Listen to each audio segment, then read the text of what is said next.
was wiping down the backyard bench this afternoon when I saw something move underneath. A tiny shadow. Shaking. Trying to make itself disappear. I bent down slowly, and that's when I saw him. A tiny kitten pressed into the corner under the bench, so small his whole body could fit in one palm. He tried to hide his face.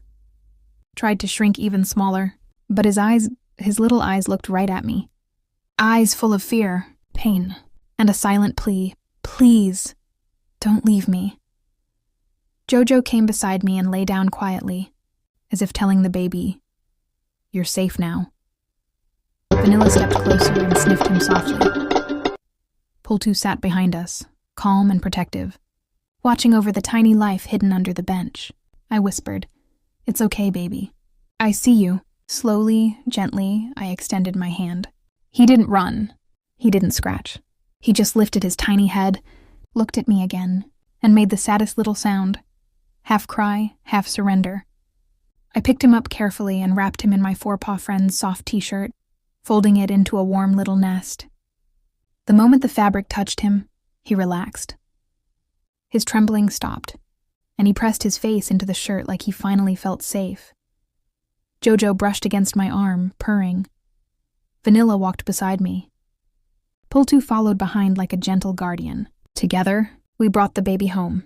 I was walking toward the garden this afternoon when I heard the faintest little patter behind me. Soft, unsteady.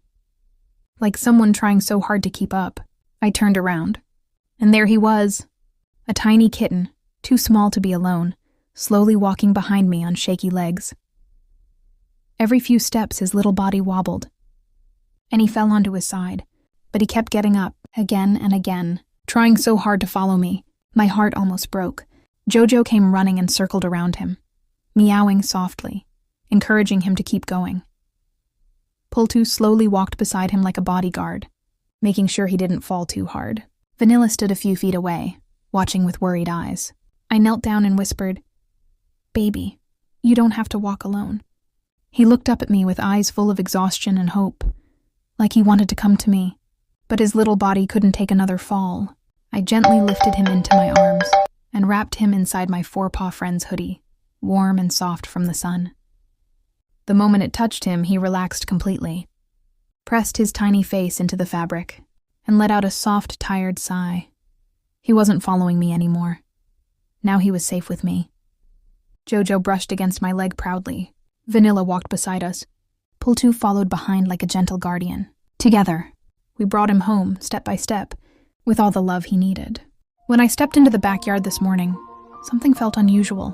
Pultu wasn't running around or wagging his tail. He was standing perfectly still, facing the corner near the garden wall. His body blocked the sun.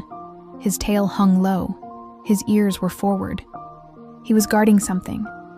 I walked closer and gently touched his back. He didn't turn around. He didn't move. He just let out a soft whine, a sound I rarely hear from him, a sound filled with worry.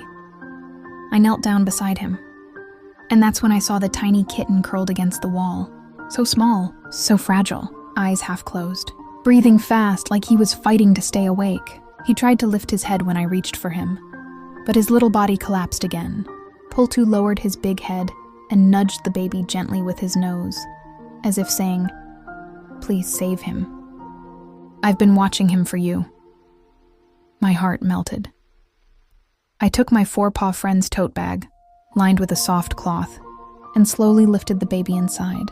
The moment he touched the warm cloth, he let out a tiny sigh.